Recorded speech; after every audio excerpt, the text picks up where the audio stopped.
Whether you're walking, driving, or even flying, it's impossible to ignore the high winds and the impacts they have on us. With strong winds, you get strong turbulence, and it's going to take some additional power usually. If the winds are coming pretty much straight up the runway, it's not a lot of a problem. It's not a huge problem, but you do have to power up in order to maintain your altitude because those winds will push you down in terms of altitude.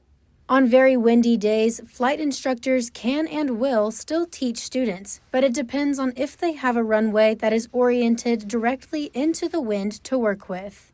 We will fly up into winds of 30 knots or maybe a little more. Depends on the student and the spot that they're at in their training.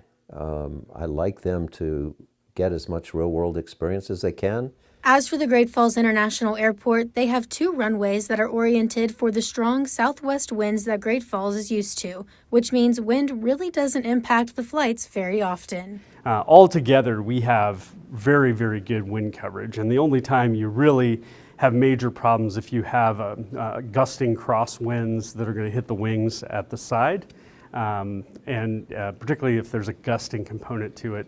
The Great Falls Airport director said each of the airlines that fly in and out of the airport have well-trained pilots who are able to land safely in windy conditions. However, it's ultimately up to the pilots themselves. It's always the pilot's discretion as to what he's comfortable landing in. So there are times when the pilot might say, I'm not comfortable with that condition on the surface, or I'm not comfortable with what's happening, above the surface. There's heavy clouds or something, and so they might land somewhere else. As always, it's best to stay up to date with the weather conditions in your area. In Great Falls, I'm McKenna Dickey with MTN News.